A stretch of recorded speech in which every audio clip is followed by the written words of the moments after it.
And today, a mix of grief, relief, even anger, as Bryan Kohberger, the man accused of killing 4 University of Idaho students, is expected to accept a plea deal to avoid the death penalty.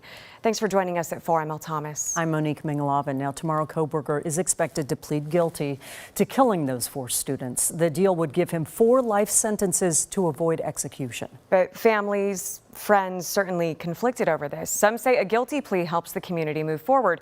Others argue it's simply not enough. But everyone wants justice for Xana, Madison, Kaylee, and Ethan. Certainly, and we have team coverage for you. Jake Chapman is in Skagit Valley.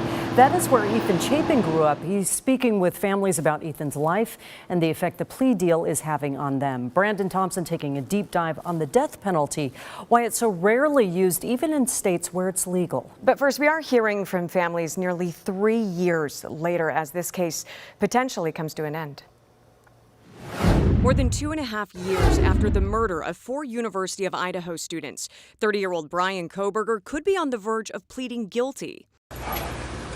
In a letter sent to those victims' families, Kohberger accepted a plea deal that would keep him in prison for the rest of his life without the possibility of an appeal or parole. We spoke to Ben Mogan, the father of victim Madison Mogan, who was relieved to receive that letter.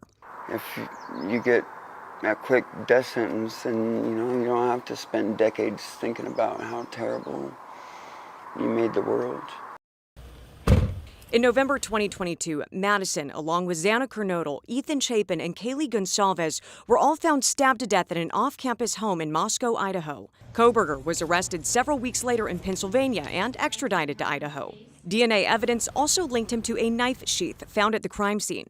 We spoke with Steve Gonsalves, the father of victim Kaylee Gonsalves, earlier this year during the pretrial hearings. You see all these people there to protect him, and no one was there to protect your daughter. But in a social media post Monday, the Gonsalves family said they did not approve of the plea deal, writing they were, quote, beyond furious at the state of Idaho. They have failed us. In a later statement through their attorney, they added that the victims' families had not been consulted. For Mogan's father, the plea deal is justice. We can actually put this behind us and not have these future dates and future things that we don't want to have to be at, that we shouldn't have to be at, that have to do with this terrible person. We get to just think about the rest of our lives and have to try and figure out how to do it without Maddie and without the rest of the kids.